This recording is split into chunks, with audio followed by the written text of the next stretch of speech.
Hey everybody, happy Sunday and welcome to this week's episode of the Trading Pit. We have 4 segments as always with 2 special guests. Segment 1 is going to be finding an edge with guest Ben Bennett and really going over how he uses the scanner and a couple other really innovative tools on the platform. Segment 2 is going to be the broad market recap as always. Segment 3 is going to be Proving Ground with Tom Basso as he goes over the TrendSpider backtester. And segment 4 is going to be the weekend chart request as always. And we are actually this weekend going to go over the charts from last weekend and see how they played out from last Sunday. So everyone sit back, relax, and let's get started.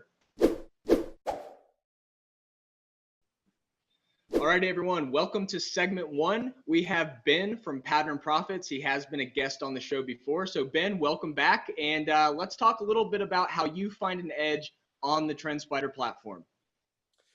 Thanks, Jake. Good to be back with you again. This FTFC you see here is a scan that stands for full time frame continuity, and it's something I stole from our buddy Rob Smith, Rob in the Black, and used my own version of it. Good guy, Rob, by the way. He's helped me tremendously. He's a legend. Yeah, absolutely. But what this scan is and how I use it is it's giving me that big green candle on the monthly, on the weekly, on the daily, and on the hourly. So when you're trading momentum, and it really doesn't matter which time frame you're trading on, it helps to have all of those time frames lined up. If you're doing red light, green light, that would mean I have a green light, for upside on the monthly, the weekly, the daily. So I run this scan. This one in particular, I love to run first thing in the morning. And what I'll often do is I'll take out that hourly one. So I'm just looking for what's green and has momentum to the upside on the monthly, the weekly, and the daily. Then as I come over here and I see the symbols that come up, I get my change and I can see if something has pulled back, if something's down early in the morning. Actually, this onto is a great example. This morning, let me take this out. You can see this stock came down, tested, anchored Vwap off the low, volume shelf here early this morning. It was down about 10% at one point, and then just steady climb the rest of the day. And that's basically what I'm looking for, is I'm looking for something that's pulled back, that's had that dip, but I know that in the bigger picture, on the bigger time frames, the monthly, the weekly, the daily, those are green. So I know there's upside momentum. This actually had earnings. So once it pulls back into that, area of support, and I've picked up on this through the scan, that's what's put me on it, then I can get in here early in the day, and I know I'm real tight with anchored Vwap, and sometimes it may be a moving average. Lately, I've just been using anchored Vwap and the volume shelf. So once it comes into that area, I can grab it and then, ride it throughout the session. Beautiful. I'll show you something. You can appreciate this too. Look at this raindrop. Ooh, hello. Pretty, right? Yeah. And needless to say, I not only hopped on board that one early, but I've still got some, hanging on to for the ride tomorrow, because we're right here near highs. So good shot to break out through those on strength and tomorrow. For those that aren't familiar with your trading style, are you more of a day trader, swing trader? Right. So I'm more of a position trader. So Okay. I'm definitely looking typically for something that I can get in and hold anywhere from weeks to months. Even 12 to 18 months sometimes. But what this scan helps me do is kind of find those entries. So I'm more of a pullback buyer now than a breakout buyer. All of my original training and my original ideas were usually looking for those, strong volume breakouts. And that's how I started. But now I'm kind of leaning more into being a pullback buyer. And this helps me tremendously. And adding in the other tools with the volume shelf and the anchored Vwap, it gives me those real tight entries And I've already done, going back to the scanner, I've already done my homework, on a lot of these. So I'm actually pulling from a focused list where I've already done the research on the fundamentals. I know the growth is there, there's strong earnings, there's strong sales, there's a new product, there's something going on. If you see these over here onto Etsy, TTD, these are all the, momentum names that we're all familiar with. But I've done the background due diligence on these and then created a watch list, and then I'm running that scan, through those names. I love it. A lot of people, sometimes will go and just say, oh, I see the conditions that I want in my scanner, I'm going to play this stock, when, a lot of people don't realize that each stock has its own personality. You may not even, if you don't really know the stock, it's hard to trade it. So being able to create a list of stocks that you're familiar with, whether that's the fundamentals, whether that's just the overall spread. I mean, a lot of people will scan for something, and then I've done this before. I found something on the scanner. I'm like, man, this thing's a home run. And then I look at the spread on the options chain or something else, and it's like, whoa, this is a 5% spread on this thing. So definitely having a focus list and knowing the stocks that you're scanning for is huge. And these are all stocks that I'm familiar with. I've traded, majority of them I've been in and out of, over the last couple of years even. So yes, I'm very, familiar with all of them on the list, and comfortable. And it does save me a lot of time too, since I know it.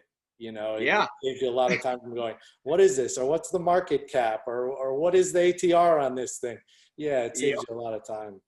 Absolutely. When you're taking those signals that quick, you don't have a lot of time always, especially on something like this, to really dig in on the research. You've got to make a decision pretty quickly.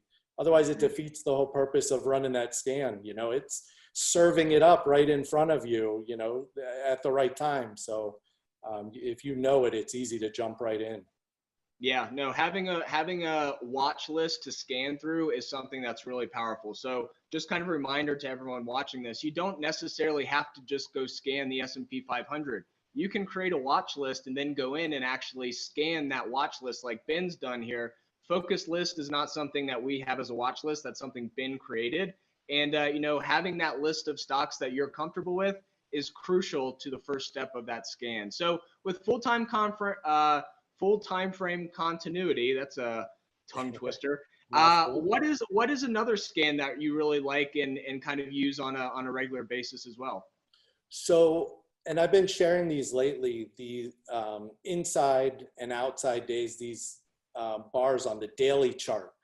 And the inside scan, I love it. Again, credit to Rob. It's part of, built into TrendSpider.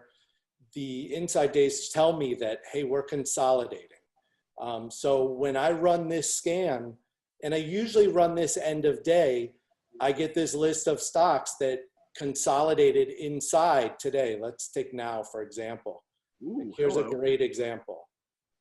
Nice little triangle up near the top, very close to highs.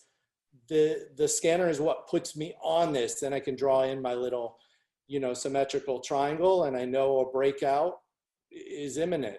So, we take out that side, that downtrending line. I can jump in, and this isn't necessarily something I would take as a position trade. This is more something that I'm going to do as a day trade or swing. I'm one of the few that does trade all time frames.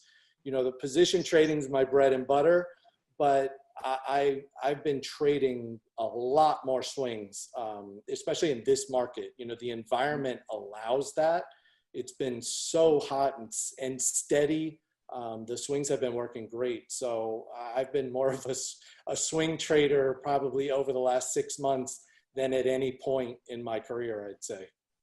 Nice. So I'm curious, when you're swing trading or day trading, are you generally trading around your core position, or is it just completely different stocks that you're trading, just to kind of make a quick in and out?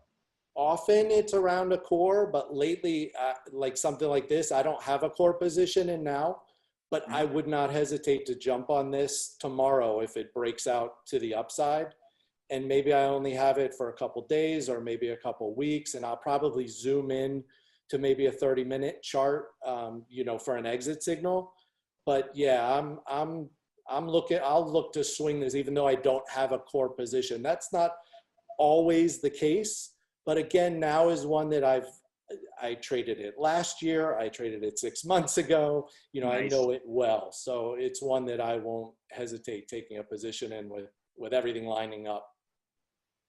Makes sense. Yeah, well, that's the beauty of, you know, being able to trade something, you know, over a year. You get to, excuse me, you get to feel the personality of the stock. Some stocks literally have a personality, and that's based on, most of the time, the people that are trading it. If you have a very impulsive group of people trading a stock, it's probably going to trade very impulsively. So, you know, knowing the personality and being able to go and trade something over and over again, you really get a feel for exactly, you know, how that thing moves. And it's really nice to be able to, you know, not freak out when it's like, oh man, this thing tanked in the last 5 minutes. It's like, well, that happens every time I trade it. So you kind of have that experience to kind of go back and remember. Right, exactly. And that little bit of experience with it and knowing how it acts, knowing the character, that just comes from screen time and having it in front of you on the screen and having a position. Yeah, you know it better than something that's, you know, brand new to you. Yeah. Well, and you have confidence too. If you go into a trade that you've never traded before or a stock you never traded before, and all of a sudden it does something that you didn't expect, you're kind of like, whoa, you know, do I get out? Do I don't get out? And so, like you said, that screen time, that experience trading over and over again will kind of, you'll be able to go back and say, oh, I remembered last time this happened. You know, this is part of the process. Yeah, and you really can't learn that. It just comes with experience and time. Yeah. And Sometimes it comes with a couple blown accounts. Yeah, but those lessons, they help you down the road. Yeah, they're expensive when they happen, but they do help you, you know, down the road and next time around.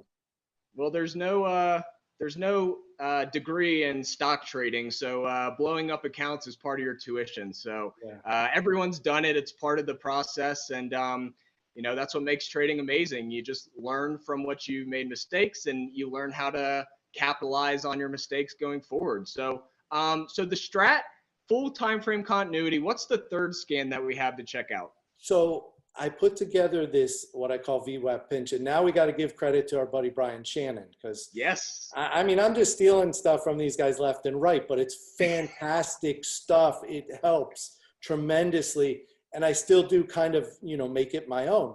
So this scan, I call it the VWAP pinch, and what we're looking for here, actually, beyond this is a good one. We're looking for that this is what I call the pinch, is where you take the highest high, the anchored VWAP from the high, the anchored VWAP from the low. Really, I'm just looking at the high and the low. But I've got the yearly on here too, because so often it comes into play. But you can see how this played out today, or actually the last couple days. Let me get that right. You know, we're building a base here. We're trading right in between. The beauty of this is you can take it long. If it breaks to the upside, you can play the range if it continues to bounce in here.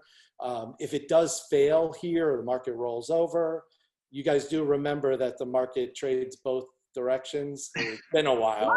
No. But if, let's just say by some odd circumstance, it does break to the downside, you can play it short, you can buy puts.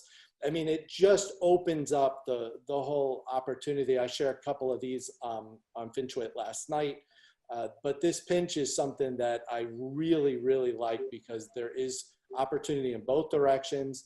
Now, again, I'm pulling from my focus list, so majority of the times, my bias is going to be to the upside. I'm going to be bullish. All of these names are heavy growth, sales, heavy earnings. They're the best of breed. So my bias is definitely going to be to the upside. So what I'd be looking for here is to take out that anchored VWAP from the high, maybe come up here, you pull back. Beyond happens to be one that I'm watching more closely too for a longer term position trade. Again, because I did ride this through a lot of this. we took about 12 to 14% of this move. I didn't catch all of this, but I'm looking to jump back in. This is something that I have a bigger picture view on that's bullish. So I'm looking for that entry from the long side. I love it. Well, we're about to run out of time, but before we go, I just wanted to mention your scans are becoming somewhat of an addiction for some people on FinTwit these days. So it's pretty awesome to be able to see you doing these scans on TrendSpider and really showing some of these really powerful setups. And I'm sure you're going to have a lot of people reaching out to you to figure out how to put these in the scanner and all that good stuff. And Ben's handle is at Pattern Profits. Is that correct? That's correct. Okay, and we'll make sure to put that in the chat as well. And these are all great scans, really great stuff on the anchored volume by price, the automated anchored VWAP, because as you guys can see, that says lowest low and lowest high. So he's actually not even putting those in; those are automatically added. And then he's got the year-to-date VWAP as well. So Ben, thank you so much for coming on and talking about how you use these scanners. I'm sure people that look at your scan every time, every day, I guess, at the end of the close, really appreciate you going through this and explaining a little more. And can't wait to have you on again soon. Hey, you're welcome. It's always a pleasure. Hey, thank you so much again, everyone. Ben from Pattern Profits, and let's move on to the next segment. All right, everyone, let's take a look at the broad market, starting with SPY. The biggest thing this week for SPY was breaking through that gap above, and we finally closed through it and really had 5 hollow candle closes in a row, which was pretty impressive if you ask me. On top of that, on the longer term chart, we have this breakout from this multiple resistance tests here. So we have 1, 2, we have another one here, 3, 4, and then finally we broke out. So this was not a weak resistance line at all. It was a pretty strong one. And the fact that this broke out like that clearly shows that bulls are still in control going into the week ahead. On the Qs, we have pretty interesting stuff here, I got to admit. We've got this breakout that occurred, let's say about Tuesday that was. And then what you can see here is we broke out and then perfectly retested this area on Friday before getting a little bounce into the end of the day. So we are clearly right in the middle of this kind of broadening channel formation here. And then on the weekly, we have like possibly the world's biggest ascending wedge here, going back until May of 2019, even April of 2019 is where it starts. And so we are right at the tip of that ascending wedge, and we'll just have to see if this is going to break to the upside or the downside. But overall, I mean, we've had an absolute rip to the upside since March, and it would just be kind of fascinating to see this just continue to go up like there's no gravity in the market at all. But that's what happens when you really have a lot of liquidity and have nowhere else to put your money right now because fixed income yields are so low. So that could be a reason we just keep melting up. IWM is really something that finally broke out from last week. If you remember, we were talking about this area really acting as previous resistance here. Now it was acting as support. We finally moved up. And then what I wanted to mention here is the raindrop. When we finally did break out of this horizontal resistance, the raindrop was confirming that buyers were in control here. So you can see this big chunk of volume. Buyers were absorbing supply here. If there were not buyers, we would not have a big chunk of volume here. So remember, volume is not buying volume or selling volume. Volume is really where buyers come in and absorb supply. So because every time you're looking at a transaction, you're going to have a buyer and seller. So you can't really name it buying or selling volume. What you have to look at is where is that volume being absorbed by the buyers? And that's what the raindrop helps us do, especially right around this resistance area.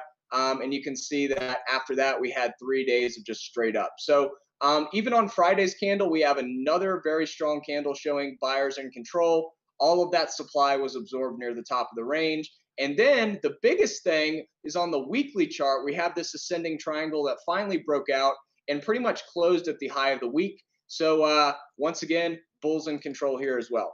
Let's go to the VIX, which is surprisingly still in this falling wedge. Oops. Let me change this real quick. Still in this falling wedge, which is kind of interesting because we've been in this thing for weeks now, and it's really respecting these trend lines really, really strong. So will this continue to hold or will it break down? That's a question that I can't answer, and I don't think anyone really can. So we'll just have to see what happens next week. But if we do look at that weekly candle, we can see that that gap did finally start to fill below. We did pretty much bounce right out of it and closed right where the top of the gap is. So all in all, we have had literally 1, 2, 3, 4, 5, 6, 7, 8 weeks in a row that were negative. I don't want to say that this second to last week was negative, but it showed that sellers were in control because we opened around 26.90 and we closed around 25.77. So even though it was a higher close than the previous one, that solid hollow candle tells us that essentially sellers were still in control from the open of the week. So all in all, a lot of selling going on in the VIX, and we have started to fill that gap below, and we'll just have to see if it fills going into the rest of August. Hopefully this helped everyone for the broad markets. Let's move on to the next segment. Today we have a very special guest, Tom Basso. And we're going to talk a lot about backtesting, which is a topic that we have not covered too often on this show. And I think that you all will have a lot to learn from it. Tom, thank you for joining us. Welcome. Hey, it's my pleasure. Our pleasure to have you here. We're honored that you would take time to join us. So let's get started here. Maybe you can take a moment and just introduce yourself, and then we'll start talking about the markets. Well, I've been a trader for, I guess I bought my first mutual fund when I was 12 years old and a paper boy. So I go back a long time. I'm coming up on 68 this next week. So it's been a lot of decades of trading various ways. At first, it was buy and hold the mutual funds. Eventually, as I became a chemical engineer, I got interested in the chemical stocks to try to pick where I was going to go to work. And got quickly bored with chemical engineering because after you design one heat exchanger, the next one's about the same. There's not a whole lot of variety to it. And the mental challenges were less than exciting. And at the same time, I became enthralled with what I call the brain tease of the financial markets. It just is, it's a type of thing where you, just like golf, you'll never have a perfect round of golf. You'll never ever be a perfect trader. You only can aspire to get better at it and kind of puzzle over what it is that you have to do next to get better. And that was a very intriguing thing because I figured I could brain tease myself for the rest of my life, which has certainly been the case. And one thing led to another. I was trading my own portfolio. I got more and more successful, met some other people that were successful, ended up starting Kennedy Capital back in the old days in St. Louis, and it was largely a small cap stock firm. Okay. And then I kind of got more interested in futures because small stocks, I think, get into a big bear market, you could be down 50 to 80%. It's not a great business model to try to just be a one-directional stock trader in a volatile environment. And so I thought, let's diversify and have a futures program too. And one of my partners really, really hated futures. The other one was sort of ambivalent and didn't really understand anything about it. And I came up the learning curve very fast. And so I went ahead and sold my shares of that, did TrendStat Capital, which is what I'm known for and where I was when I was managing 600 million and currency trading and all that stuff. And I guess futures and currencies took over and got a lot more of the chunk of the effort and the money. And that's probably what people most know me as nowadays. But then I retired like 17 years ago, 2003, at about 51 years old. So I've been retired a long time, and I still kept in touch with the industry. A lot of people asking me trading questions, interviewing me. Because I'm retired, I do have some time to be able to do interviews and things, talks. So what ended up happening to just cut down on some of the email traffic, we created enjoytheride.world. I call it my retirement website. It basically takes everything, all my knowledge of trading, and tries to collect it together in one place so people can 24 hours a day, 7 days a week, go to it and read research papers that I've done and how I do my hedging, and get recommended reading lists and links to things like TrendSpider and that type of thing. So they don't need to contact me, so it saves me a lot of time. It makes sense. So that's kind of my whole life in a 3-minute, 4-minute dissertation. It's a fascinating story. I'm curious, at your fund, did you engage in position trading, or were you guys intraday? What style of trading did you guys engage in TrendStat, I'd say was completely once a day. Okay. We had a 24-hour cycle where we'd bring in data. Some of it was being brought in tick by tick and stored ourselves. Others was brought in from outside data vendors. A lot of data checking went on to check accuracy of the data, make sure all the data sources agreed with each other. And then we'd run it through the processes, and we ran 80 different markets at the peak, 30 different currency pairs, 25 different mutual funds, commodity options. I think we had about 16 commodity options we traded. And there was a lot going on. I mean, the runs on the old PCs before all this high speed stuff that we use today, it would take a good 15, 20 minutes to go through hundreds of different accounts, like 14 different trading desks that we had to deal with. There was a lot of data coming in and a lot of data going out. And once a day, all these different strategies would be lined up, and we'd have to comply with law. If you're managing pension assets, you have to actually offset your buy and sell orders if it's in the same instrument, so that you don't just trade for the sake of trading and generate commissions or something. So you have to go through processes where you take all your strategies and you have to get rid of the ones that are countering each other and crossing each other out, kind of, and then get the net order that you want to send in. And it got complicated. A lot of programming. We figured, when somebody asked me what did it cost me to build the software that ran TrendStat, I did put the pencil on the paper and I just estimated people's salaries, how many years they've been with me and stuff. I figured about $1 million it cost to build that thing. There was a lot of code. Sounds about right. Building software is expensive. Is that is your experience at that firm what led you to backtest? And did you guys build a backtest, or what kind of tools did you guys use? The way we did it is we built a platform to backtest, and then we turned a single day of backtesting into the generation of orders. So in other words, we'd make believe in the backtester that we are going to ship out orders at the end of that particular day's worth of data. And at that point, it would go through just like you were running the orders for the day. The only difference is at the end, instead of actually sending the orders, it would just store them into a database for that day and then loop back to the next day and start all over again. So we were truly running our backtester precisely the way we traded every day. That was some heavy duty programming to get it to that level. Absolutely.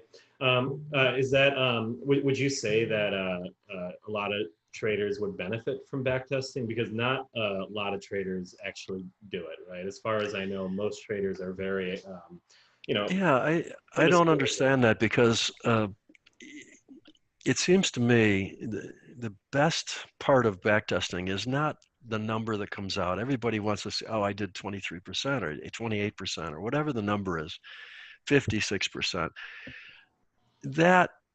That's on history. That's on a database of very specific days and different markets and events that occurred in the world that moved the markets around. That database that you just ran it against is not going to be precisely what happens in the future. There's going to be new news, new ups and downs, faster volatility than you've ever seen before, a la COVID just recently. There's going to be situations that come up that set new records, new record volumes, new record instruments, new record volatility that you've never seen before. It's more backtesting allows you to understand the logic that you've applied to the data and how you want to buy and sell given that logic. And it tells you, okay, if we go back to some year that was a nice big positive year, I have a long only strategy. I should have made money that year. Did I make money that year in the backtester? By narrowing down and trying to figure out how your strategy is going to react to different market conditions, and then go back and look for those market conditions and see how your strategy reacted to it.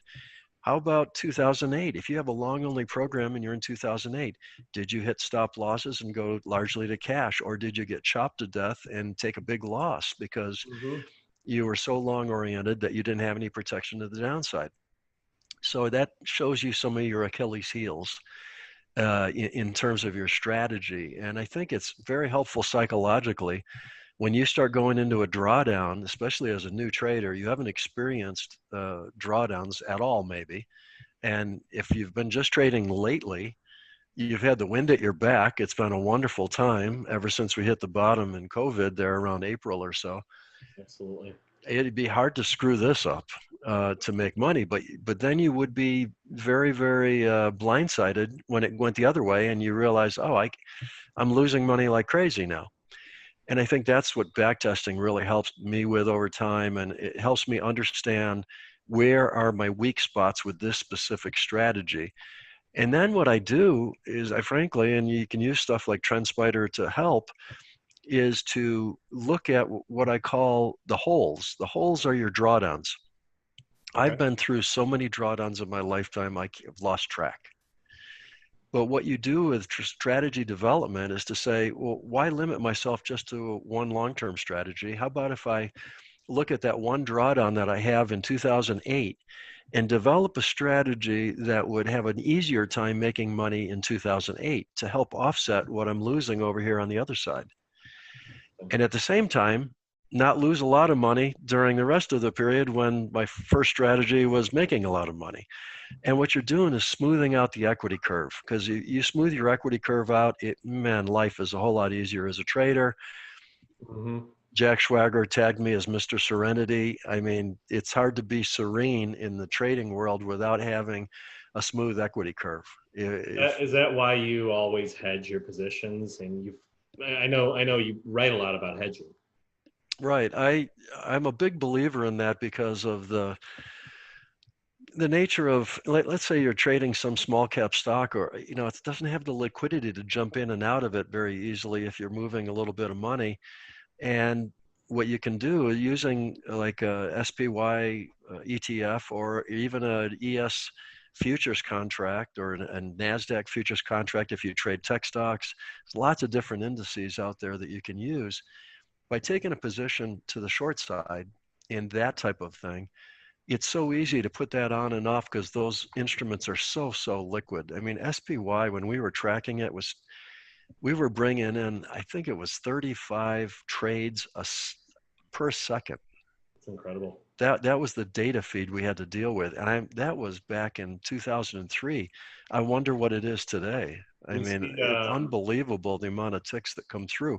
So 400 per second. I mean, so you got a little stop order in there for your little account that is nowhere near the size of the markets. You're just going to get taken out right on the tick.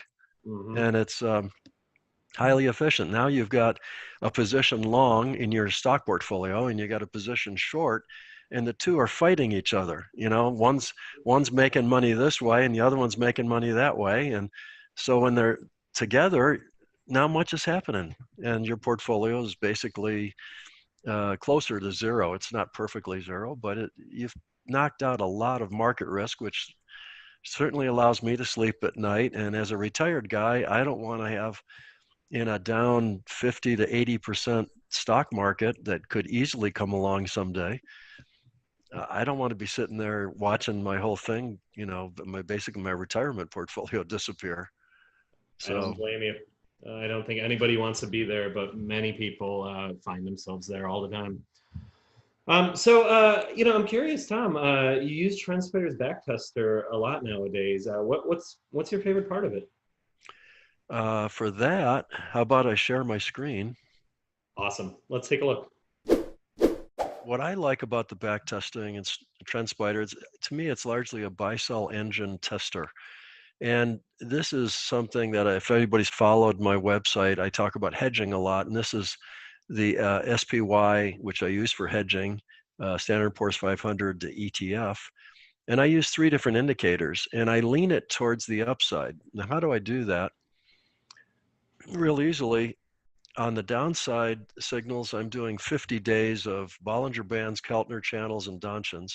Notice 50 is just the same in all of the cases. There's no optimization being done here. And 21 days, which is roughly a month worth of trading days, is where I exit. And because TrendSpider is an upside oriented tester, I do it the opposite. I actually buy when it breaks downward and I sell when it breaks upward, and then I just put an inverse on my results. So pretty easy to do. And what I like about it is you can go back on lots and lots of data, 5,000 in this case, run it, and here you go. You know, you're down to an average loss of 40.43% on each hedge trade I do. Awesome. And what I'm looking for, you have to think inversely with what I'm doing here, but you've got a 27% minimum loss it's showing in TrendSpider. Inverse it again. That's a positive hedge that I did that made me 28% against a very bad bear market that was in history somewhere in the last 5,000 pieces of data. And on average, it's costing me about 0.4% every time I do a hedge trade on average. That's the insurance I pay to protect my retirement portfolio. Hedging is not designed to make money. It's designed to preserve my assets. So And do you roll your hedge options frequently? I don't use the options. I use the ETF itself. So it has an infinite thing. And if you do use futures, because I'm a futures trader and I like using futures as well. Sometimes the tax advantages there are better. I actually just roll it once every quarter, so it'd be March, June, September, December, with say the S&P 500 or the RTY, the Russell 2000. Those are very liquid, very easy to get in and out, and you're going to get a fairly good hedge, for the general market. Okay. But what I like is the distributions, and I like being able to see, all right, what was my maximum hedge winner, and what was this was the 7.4 would be my maximum hedge loser in this case, because you got to inverse it. And it gives a performance. It shows that there is a cost to hedging in my mind. And if you're doing a normal, Apple stock or something, this would be a positive. But in my case, it's a negative because I'm inverting it. But I can easily show, by the 3 indicators, I can see which one is in play first here. This right now, as the time of this talk, 305.69 on the ETF is where I have my stop. So for you, how did you land on using these 3 indicators together? Well, I tried to understand the math. If you go on Investopedia.com, you see hundreds of different indicators, some of which I have no clue what they're doing. But I started reading through indicators, and I tried to look for ones that made the most sense to me mathematically. In other words, if I'm looking to trend follow the market on a once-a-day basis, what can I do to separate out noise, which is this area between the green lines on the top and the red lines on the bottom, that I want to ignore. As an engineer, that's kind of like a temperature control loop, and the temperature's not changing that much, so you don't have to do anything. But now if the temperature goes up, maybe you need cooling to come in, so you pour water into the heat exchanger to try to cool it off a little bit. If it's getting too cold down here, maybe you got to add steam and you got to heat the heat exchanger up. Kind of the same concept here in trading. You got noise, you got areas where you want to say that the market's in an uptrend, and you got areas below the lines that's clearly a downtrend. So how do you ignore the noise? Well, I looked for indicators that had some ability to measure a changing condition. So in Bollinger Bands, it's measuring the standard deviation of the movement of the prices. Standard deviation changes, higher volatility, wider bands, lower volatility, tighter bands. Perfect. Keltner, they use ATR, or average true range, as a measurement of volatility. High volatility is a higher ATR, therefore wider bands. Lower volatility, lower ATR, lower skinnier bands, less noise. Donchian channels is the other one. Donchians are based on the maximum high and the minimum low of the last X amount of days. The wider that range becomes in volatile times, the wider the Donchian channel will be. So, but each of them have their own Achilles heel a little bit. So by combining the three together, I feel like they're the other two are the crutches for the third one. You know, they can kind of hide and help each other out a little bit. Like right now, you can see Donchians as the stepwise thing. It's riding on the outside. But if we get into a real tight sideways, eventually those Donchians will be right up there next to the prices and may take over as the critical one. Right now, I think it's Bollinger Bands that is right now the inside track. Right click and it'll tell you. Yeah, it's Keltner, sorry. So Keltner's been in there. Bollinger's is getting really tight, and in a lot of my ETFs that I use a similar type of an approach on my ETF trading. I trade about 23 different ETFs. A lot of those, the Bollinger is actually taken over and moved inside the Keltner and is setting the stops. I think they call that a TTM squeeze, right? When the Bollinger and the Keltners invert their natural positioning. I wouldn't know that. There's a whole indicator about it that a lot of people swear by. They look for the squeeze as a sign of consolidation, and then a breakout from it. And it's called TCM? TTM. Oh, PPM, sorry. T as in Tom, Mary. Oh, Tom, Mary, got it. But there's so much. I mean, the tabular data you guys give the person, and the ability to quickly. I mean, you saw how fast this went. You can trade 5,000 candles or 5,000 bars, basically daily data, and the results are coming back inside of seconds. And you can try to understand by changing parameters how that's affecting you in the backtesting. And this helps your psychological so much. And that's the most important part of trading. With all due respect to TrendSpider and everybody else out there that worries about buy-sell engines, I did that one study where I flipped a coin. And, as long as you get a trend in your favor and you go on the right side of it, you're going to end up making money as long as you position size well, and more importantly, are disciplined and move your stops and do all the things that traders have to do, that in many cases boring stuff, but it's the mental side. I find so many traders just mess up.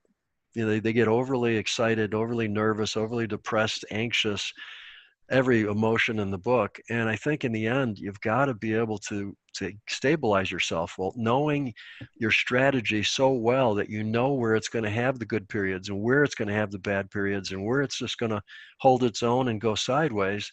When those periods come up, you've already been there in your back testing. You already say, okay, I'm expecting this. This isn't broken. This is not, I don't have to fix anything yet. This is what the back testing showed me was going to happen. And it's happening in this type of market's down. I'm down. Yeah, I should be expecting that. Absolutely. I think that really, really helps the long-term mental process. I would agree. And I think back testing can give you the experience you need without the risk to be patient when you need to be patient.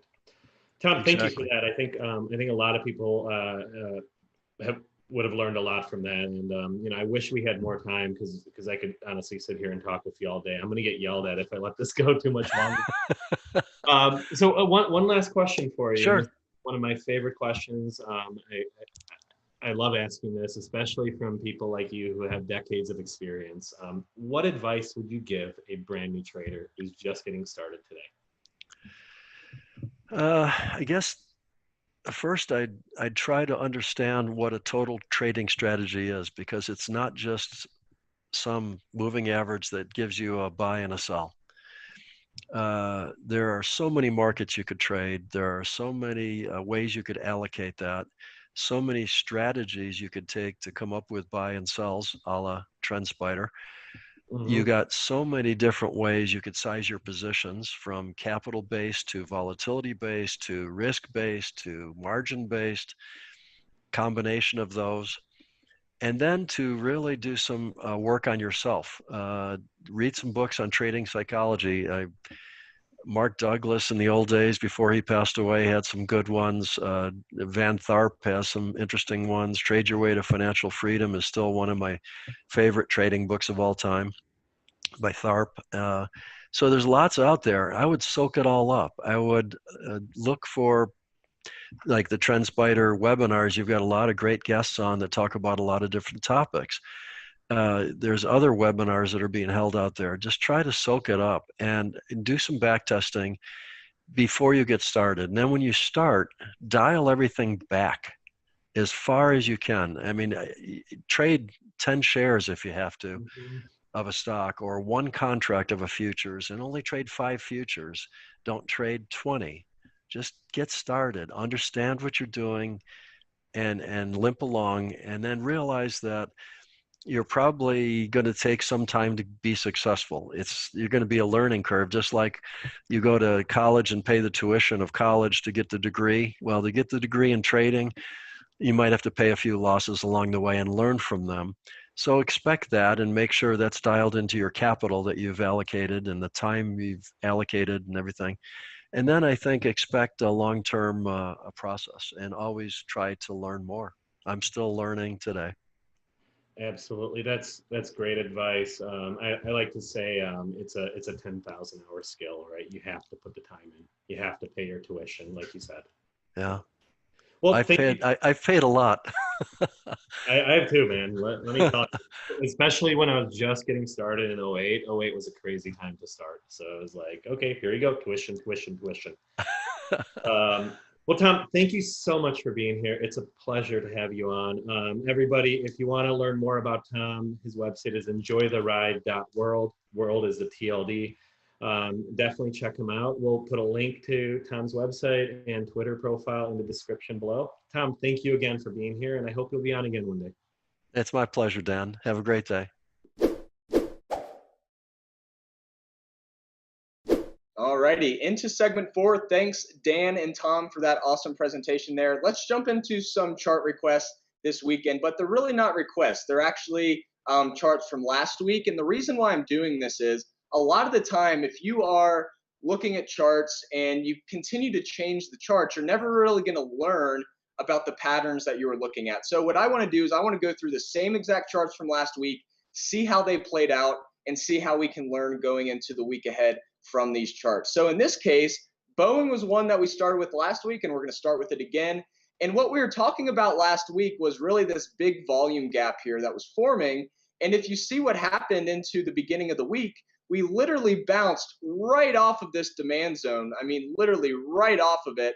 And then this also was coinciding nicely with the anchored VWAP from that same March 18th low. And then what happens? The price is able to go right back through the volume gap very quickly, right back up to the supply zone, and that's exactly where it found resistance. So that is something that is just a really cool case study, using the anchored volume by price and watching the price really ping pong back and forth between these two volume shelves, which we're calling the supply zone above and then the demand zone below. So on top of that, the weekly candle is pretty awesome to look at. We bounced right off of this previous area of support. And I mean, you really can't make this up. Trend lines really do work, and this is a great example of that working. Going into the next one, we have, what is it? MU. And MU really didn't do much this week, I got to admit. It pretty much stayed completely the same.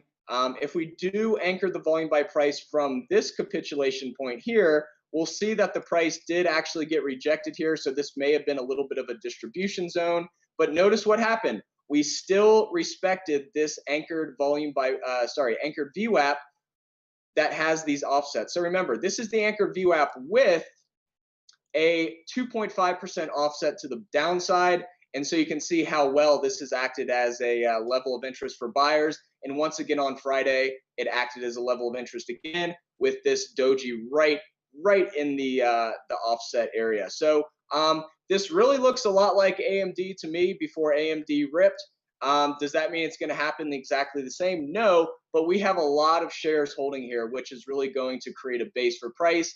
And this may, this is going to act as supply above initially, but we've seen a lot of the time that this previous area that acts as supply originally will act as a volume base for price to move up. So this is a crucial area to hold. Going into the weekly chart, though, we do see a little bit of, I don't want to say an ominous kind of setup, but we did break down through this previous resistance, which was tested multiple times. We got 1, 2, 3, 4, 5, and then finally broke down here. This is a classic thing to do to flush people out who are looking at very obvious trend lines. So just keep that in mind when looking at this breakdown. This is a pretty classic bluff to do. I remember back a couple weeks ago when this happened with Roku, we broke through the obvious support and then absolutely ripped into pretty much since then. I think that was at like 115, 116, and now we're at 170. So you have to definitely be aware that there are shenanigans going on in the market. Sorry for the funny word there, but it's about the only thing I can think of to describe that. OSTK, nope, sorry, SQ. OSTK is next. You can see here the SQ is pretty much staying in this same exact area. Last week we were talking about this volume shelf here. So if you guys remember, this was the close last Friday, and then this area did act as a nice base for price to move up. Earnings definitely helped with that, but you can see how well the price is respecting this general area between support and resistance. And then this looks very similar to the QQQ chart on the weekly, except this time we have a breakout, and we'll have to see if this actually continues up or if this was kind of what we just talked about on the opposite side of MU. This is kind of a fake out to the upside before a reversal. So all in all, we'll have to see what happens with SQ, but definitely a good week for longs there. Now we're going to talk about OSTK, which I still don't really get this stock at all, but here we are breaking out of all types of resistance last week. You can see here that we did finally break out of that resistance we were identifying. If we do anchor the volume by price, we were just talking about how well this acted as a volume shelf for liftoff essentially over the last 2 months.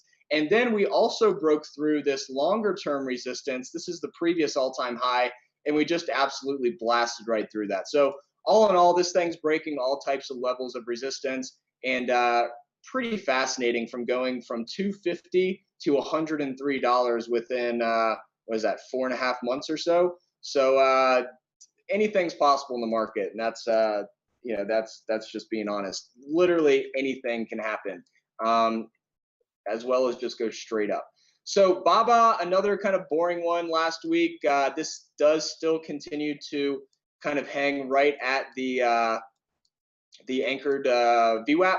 You can see that the first couple days of the week there was a nice bounce right off the volume shelf, but then we came back and tested this area perfectly. And notice how that volume shelf and anchored volume by anchored VWAP, bounced perfectly. So using these two features in conjunction, anchoring the VWAP and anchoring the volume by price from the lows, really tell a very interesting story and give you a really good perspective on what's going on from a supply and demand standpoint.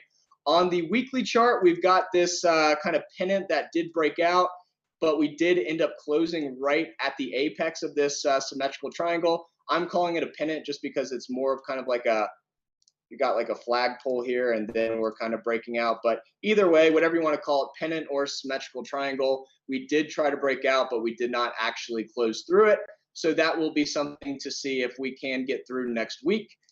Going into NKLA, this was a fun one from last week.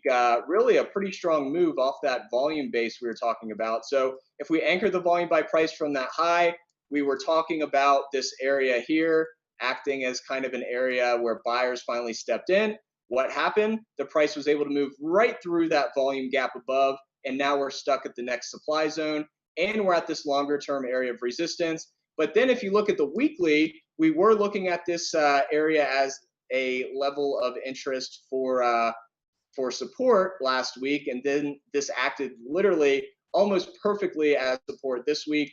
And so this is why I really like to draw multiple trend lines here. Notice that we didn't actually test this exact area either one of these weeks. So what I do, I like to go in and draw, let's say, another kind of parallel line here, and then I'm able to have more of a zone rather than just a line. So now this is clearly respecting this secondary trend line, and you can see how well this works when you're using double trend lines rather than just one. So this is one of my favorite ways to use trend lines, just using a zone rather than a precise line, and a lot of the time price will respect it nicely. Going into MJ, there was nothing high about MJ last week, but you know, there is some interesting stuff going on into the next week. I think they have Weed Week is what I read on CNBC. On CNBC, they're having Weed Week, where they're having CEOs come on and talk and all this stuff. So is this a classic breakdown before the rip? We'll have to see. CGC does report earnings on Monday. But what I've done here, kind of the same thing as what we did on MU. We have this area that really undercut the anchored VWAP here. So if we go back to just the anchored VWAP and not the percentage band, you'll see that the price clearly broke down through this area. So what I wanted to do is I wanted to capture this area with the percentage band. And so I went in and created a 5% offset here. So when we go to the percentage here, I just put -5, and you can see how this now creates a zone rather than just one line. So we do have a volume gap below. So if earnings are not great next week for CGC, I could definitely see this volume gap filling. And then we've got that next area right around 1190, which is right in conjunction with this this offset VWAP as well with the -5%. So going to be an interesting week next week. But on the weekly chart, you can see that we're just in this massive broadening formation. If you remember the CGC chart, we have actually already broken out of this area, but not on the MJ ETF. So we'll just have to see what happens next week. But, you know, if this thing did break all the way down to the 4s, that would just be pretty fascinating. But we'll have to see what happens. Going into work, this was another one that was interesting last week because we did have the weekly hammer, and then we really didn't move much from there. And then another thing, if we anchor the volume weighted average price and the volume by price from this March 16th low, you can see what we did. We broke down through this shelf, went right back up into the anchored VWAP and this volume shelf. It acted as perfect resistance here. If we kind of zoom in, you'll see the price action just could not get through that big chunk of volume, and then pretty much was rejected pretty hard going into Friday. However, if you look at the weekly chart, and this is why it's always important to look at multiple time frames, not just one time frame, or not just look at the 5-minute chart unless you're day trading, because you've got these setups that are forming longer term. We've got this huge kind of flagpole. We have this flag forming. And so if we do anchor the volume by price from this particular area, from this low in March, it's pretty much going to show us the same thing as the daily, but we'll be able to kind of see a little better. We are forming quite a base here around this zone right in that flag. So remember, anchored volume by price is very powerful because you can easily visually just move this to where you want to set the area at. In this case, I'm anchoring it from this March low, and then you can see a majority of the volume is holding right in this, let's say, 30 to 32.50 area. And so until this trend line breaks, this is kind of just consolidating within this flag. So we'll have to see what happens going into next week. This is one that I did not go over last week. I actually was supposed to, and somehow I missed it. But this is BYND. We can see that the anchored VWAP pinch is working really well here. Notice how the price is pretty much ping-ponging back and forth between these two areas. We tried to break through this area on, what was that, Friday, Thursday, on Tuesday before earnings. We pulled back, and now we're pretty much just stuck at that point of control dash volume shelf there. And notice how the volume shelf is right in this point of control here. So it does seem like there are buyers here, and we'll have to see if this this anchored VWAP from this March low is a level of interest for buyers if it does continue to break down from here.